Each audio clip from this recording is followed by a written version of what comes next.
नमस्कार, 10 की डिस्कवरी में आप सभी का बहुत बहुत स्वागत है। आपके साथ मैं हूं पूजा। दुनिया में महामारी फैलाने के अपराध के लिए चीन के खिलाफ अब तक 4 बड़ी इंटरनेशनल जांच हो चुकी हैं, लेकिन चीन ने किसी जांच में सहयोग नहीं किया। चीन ने तमाम नानुकुर के बाद WHO की टीम को वुहान आने तो दिया था, लेकिन सबूतों तक पहुंचने नहीं दिया था। WHO की रिपोर्ट में चीन को क्लीन चिट दे दी गई थी, लेकिन अब दुनिया के अलग अलग देशों के सबसे बड़े 18 वैज्ञानिकों की टीम ने WHO की रिपोर्ट पर ही सवाल उठा दिए हैं। आज की पहली डिस्कवरी में आप देखेंगे ड्रैगन या गिरगिट कैसे मिली क्लीन चिट। आज की दूसरी डिस्कवरी में आपको दिखाएंगे झूठी जांच, 18 सवाल, मच गया बीजिंग तक बवाल। आज की तीसरी डिस्कवरी में आप देखेंगे 18 बड़े वैज्ञानिकों का डर, लैब में ही घोला गया जहर। और आज की चौथी डिस्कवरी में होगा एटम बम से बड़े धमाके का वैज्ञानिक विश्लेषण। तो शुरू करते हैं दुनिया के टॉप साइंटिस्ट की वायरस डिस्कवरी।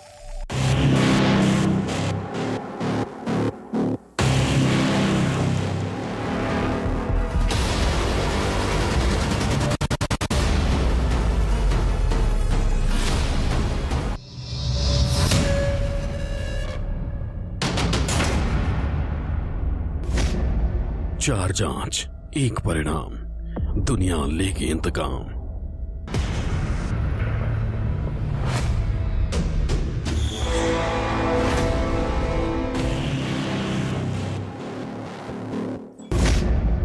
ड्रैगन या गिरगिट कैसे मिली क्लीन चिट।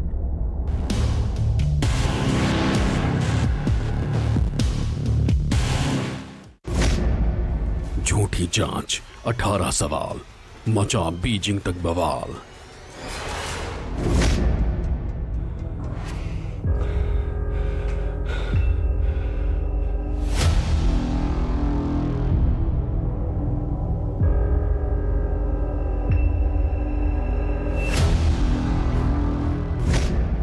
एटम बम से बड़े धमाके का वैज्ञानिक विश्लेषण।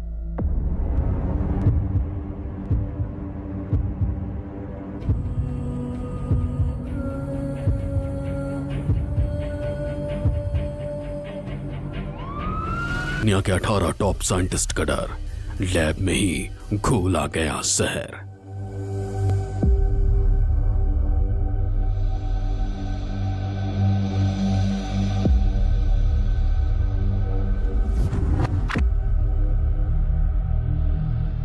वुहान से विषाणु निकला, दुनिया में हाहाकार मच गया।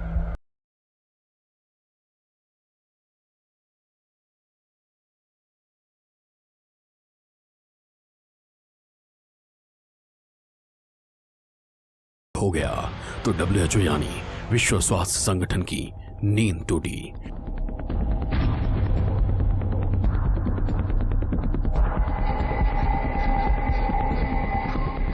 WHO की टीम वुहान पहुंची। चीन ने पूरी टीम को 14 दिन के लिए क्वारंटीन कर दिया। जैसे तैसे जांच की औपचारिकता पूरी की गई और फिर दुनिया के सबसे बड़े अपराधी के खिलाफ चार्जशीट दाखिल कर दी गई। लेकिन यह चार्जशीट नहीं, कातिल को क्लीन चिट थी।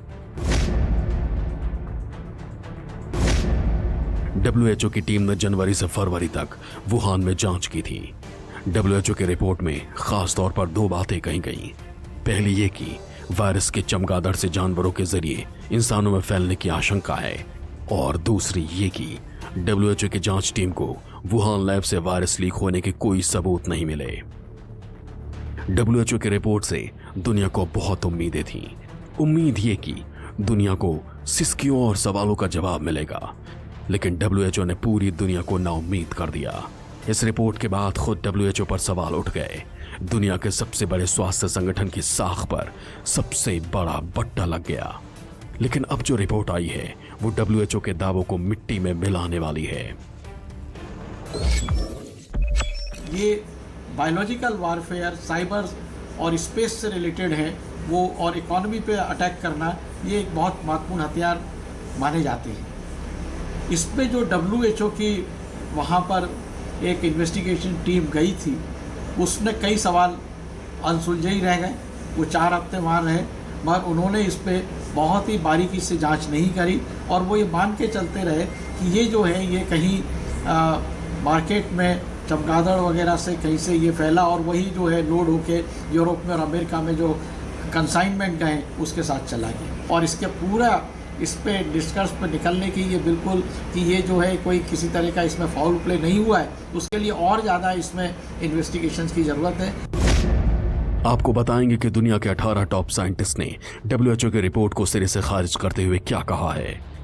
आपको ये भी बताएंगे कि स्टैनफोर्ड और कैम्ब्रिज जैसी टॉप यूनिवर्सिटीज में हुए रिसर्च का फाइनल नतीजा क्या निकला।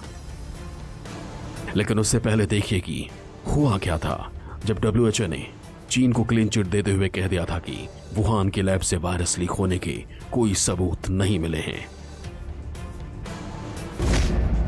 14 देशों ने WHO और चीन के संयुक्त रिपोर्ट पर चिंता जताई थी। अमेरिका, जापान, कनाडा, इजराइल ने कहा था कि यह रिपोर्ट भरोसेमंद नहीं है क्योंकि इस रिपोर्ट में मूल डेटा और नमूनों को लेने में काफी देरी हुई और जहां से सबूत इकट्ठे किए जा सकते थे वहां तक जांच टीम कभी पहुंच ही नहीं पाई।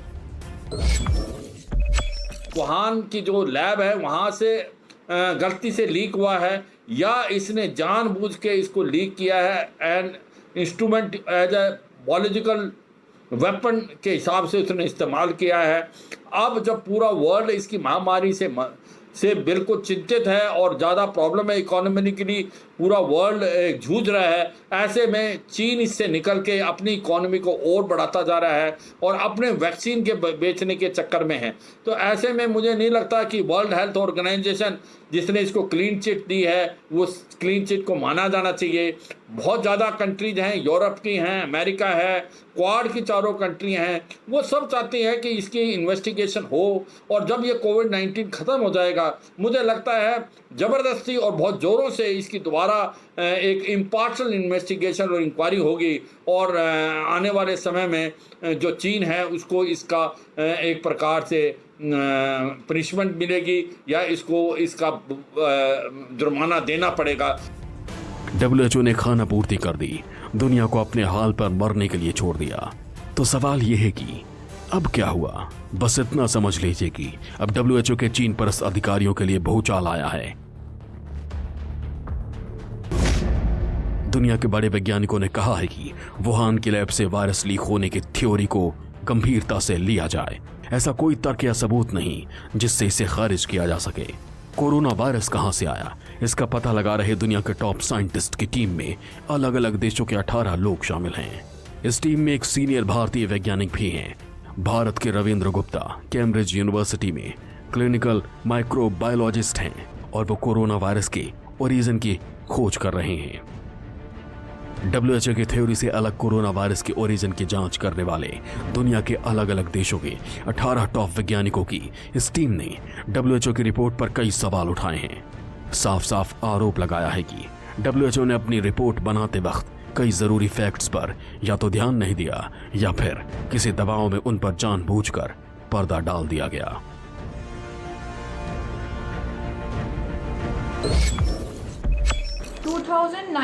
के एंड में नवंबर-दिसंबर में ही चाइना में एक अननोन कॉज से extensive number of pneumonia cases report होने लग गए थे, लेकिन WHO ने उस समय उस पर एक्ट ना करके तब कोई उन्होंने इस बारे में कुछ कंसर्न नहीं दिखाया और जब पूरी दुनिया में पैंडेमिक फैल गया उसके बाद 2021 में पूरे एक साल के बाद WHO चाइना गए इन्वेस्टिगेट करने और उनको क्लीन चिट दे दिया। तो एक साल के बाद हुई इन्वेस्टिगेशन में कितनी क्रेडिबिलिटी रहेगी उनकी इन्वेस्टिगेशन की, ये एक बहुत बड़ा क्वेश्चन है, क्योंकि अगर WHO उसी टाइम एक्ट कर जाती जब ये extensive number of pneumonia cases report होने लग गए थे तब शायद ये पैंडेमिक बनने से भी बच जाता और इनकी क्रेडिबिलिटी भी रहती। 18 बड़े वैज्ञानिकों का डर लैब में ही घोला गया। आज के प्रोफेसर्स के रिसर्च को साइंस जर्नल में छापा गया। इस रिसर्च में इस कोरोना के जेनेटिक वेपन होने की संभावना से भी इनकार नहीं किया गया। साइंस जर्नल ने लिखा है, वायरस के किसी लैब और जेनेटिक स्पिलओवर दोनों से अचानक बाहर निकलने की थ्योरी को खारिज नहीं किया जा सकता। अभी कुछ दिन पहले ही अमेरिका को मिले खुफिया सबूतों के आधार बनाकर द वीकेंड ऑस्ट्रेलियन ने भी एक रिपोर्ट छापी थी। इस रिपोर्ट में भी चीन पर बेहद गंभीर और खूनी इल्जाम लगाए गए। द वीकेंड ऑस्ट्रेलियन ने अपनी रिपोर्ट में एक सनसनीखेज खुलासा किया है। खुलासा यह कि चीन की सेना यानी पीएलए 6 साल पहले से कोविड-19 और SARS-CoV-2 वायरस पर काम कर रही थी। इसका मतलब यह है कि महामारी बन गया कोरोना वायरस 2020 में अचानक किसी लैब या मीट मंडी से लीक नहीं हो गया। इसकी तैयारी चीन 2015 से कर रहा था। यानी ड्रैगन ने पूरी प्लानिंग के साथ साल 2020 के बाद पूरी दुनिया को बर्बाद करने का प्लान बनाया था। इस काम में चीन के वैज्ञानिक शामिल थे, चीन की सेना शामिल थी, चीन के मेडिकल अफसर शामिल थे, चीन के राजनेता शामिल थे। चीन ने बहुत बड़े लक्ष्य को बहुत जल्दी हासिल करने के लिए पूरी दुनिया को मुर्दा घर बना दिया। द वीकेंड ऑस्ट्रेलियन ने जो खुलासा किया है उसका आधार चीन से ही लीक हुआ एक रिसर्च पेपर है। इस रिसर्च पेपर में कहा गया है कि चीन 6 साल पहले से सार्स वायरस की मदद से जैविक हथियार बनाने में जुटा था।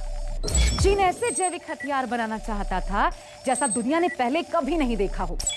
चीन की मंशा थी कि दुनिया में इससे ज्यादा पैनिक हो। सार्स वायरस से जैविक हथियार बनाने की कोशिश में चीन के बड़े वैज्ञानिक और सीनियर मेडिकल ऑफिसर्स भी लगे हुए थे।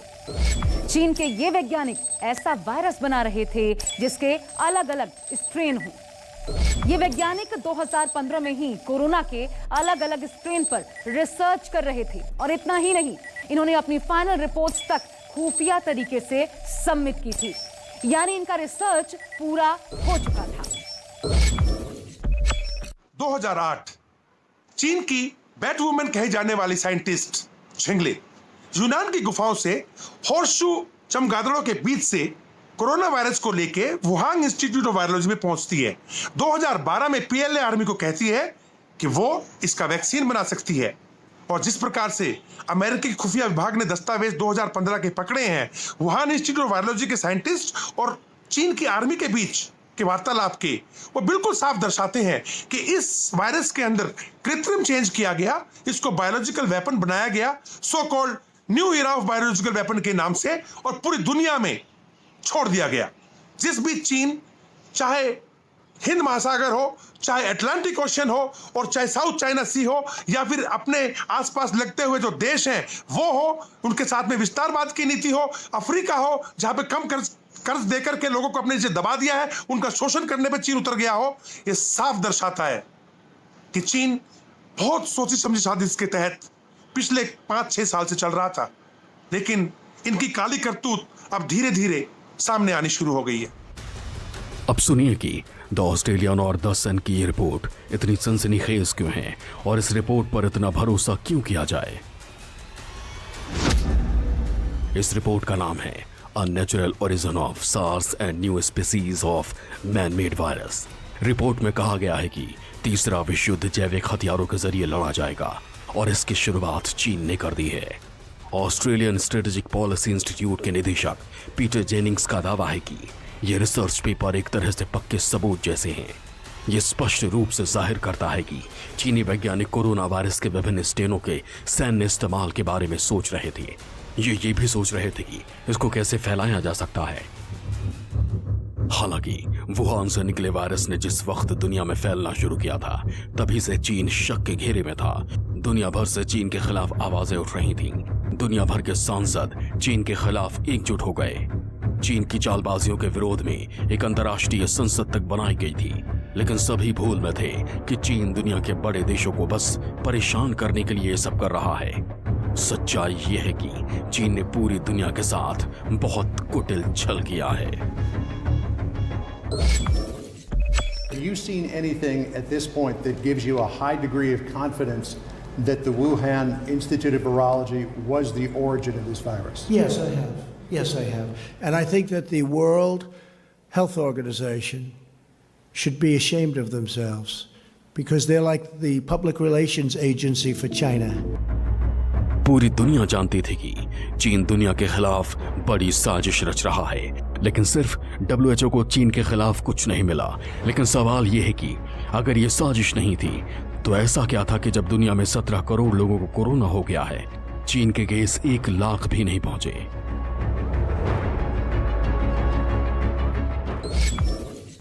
बायोलॉजिकल वीपन्स या जैविक हथियार, जैसा उसके नाम में उसका अर्थ छुपा हुआ है, कोई भी सूक्ष्म जीव, micro organism, bacteria, fungus, virus या इनसे निकलने वाले टॉक्सिन्स का उपयोग हथियार के रूप में किया जाना। और जब इसको किसी युद्ध में, वॉर में यूज़ करते हैं या टेररिज्म में यूज़ करते हैं, उसे बायो वॉरफेयर या बायो टेररिज्म भी कहते हैं। तो काफ़ी लाखों करोड़ों लोगों को मारने की इसमें एक क्षमता होती है और इसमें कोई एक बहुत बड़ा इंफ्रास्ट्रक्चर का ज़रूरत नहीं होता, जैसे कि न्यूक्लियर वीपन्स के लिए लगता है। तो इसे गरीबों का न्यूक्लियर वीपन या पुअर मैंस न्यूक्लियर बॉम्ब भी इसको कहा जाता है कहीं कहीं। और इसमें एक ख़ास बात इसकी होती है कि इसका जो सोर्स होता है या जिसने इसको फैलाया या जिसने ये बायोलॉजिकल अटैक किया है, उसको ट्रेस करना काफ़ी मुश्किल होता है, क्योंकि जो पहला केस होता है जिसको ये बीमारी की गई है जान करके और उससे आगे फैलाई गई है, उससे लेके जब तक एक ये विशाल रूप धारण करता है या पेंडेमिक का रूप धारण करता है या मैसिव कैजुअलिटीज़ इसके कारण होती है, तब तक काफ़ी समय बीत चुका होता है। तो इसका जो जिसने भी इसको कॉज किया है उसको ट्रेस करना थोड़ा मुश्किल होता है। पहले दुनिया भर के देशों के राष्ट्रपति, प्रधानमंत्री और राजनेता WHO की रिपोर्ट पर सवाल उठा रहे थे, लेकिन अब दुनिया के सबसे काबिल 18 वैज्ञानिकों ने भी चीन को दी गई इस क्लीन चिट को नकार दिया है।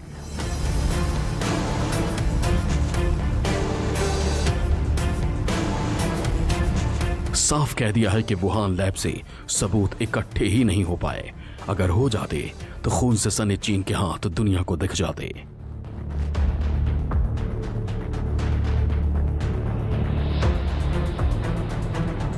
दस का डिस्कवरी न्यूज़ 24।